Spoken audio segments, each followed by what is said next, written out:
do artificial neural networks and biological brains converge on a universal way of representing the world? In recent years, we've seen a series of striking studies showing a high degree of representational alignment between ANNs and the human brain. This has led to a bold theoretical proposal, the idea of representational universality.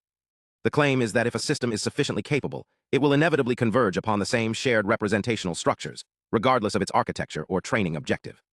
Essentially, the argument is that all roads lead to Rome, because there is a single, globally optimal way to represent reality. But is this claim premature? Today, we're going to challenge the notion of universality and introduce an alternative framework, the Umwelt Representation Hypothesis, or URH. To understand why this matters, we first have to look at how we currently study the brain using AI. This approach, often called Neuroconnectionism, uses ANNs as a language to express computational hypotheses about brain function. By comparing how different models align with neural data, we can try to figure out which architectural ingredients, like specific learning rules or datasets, make a model more brain-like.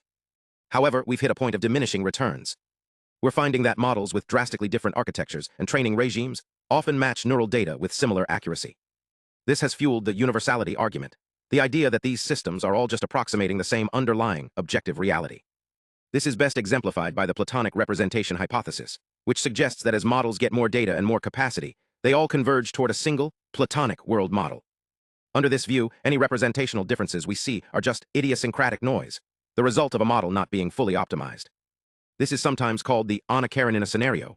All successful representations are alike, but every unsuccessful one is unsuccessful in its own way. But this raises a fundamental philosophical question. What exactly is a world model supposed to represent? If you take a metaphysical realist perspective, a world model should be a mirror of nature. It should capture the observer-independent structure of the world. But there is a powerful alternative, pragmatism.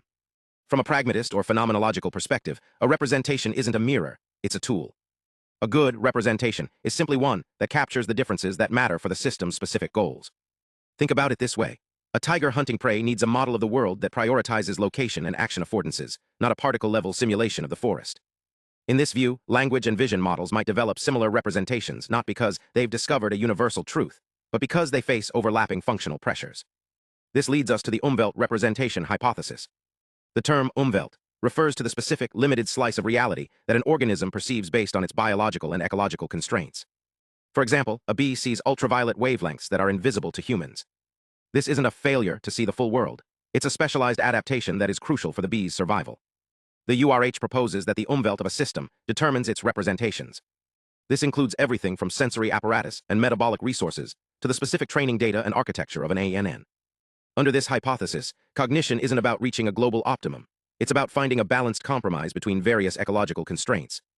If the URH is correct, representational alignment doesn't happen because of a universal law, but because of overlapping niches. If two systems share similar input-output interfaces and similar goals, they will partially align. But they will diverge where their needs differ. And the empirical evidence strongly supports this. We see systematic, adaptive differences across species, like the specialized photoreceptors of a mantis shrimp compared to a human. We see these differences between individuals, such as how cultural background or linguistic structure shapes the way we perceive colors or categorize objects. Even between humans and ANNs, there are deep, systematic gaps.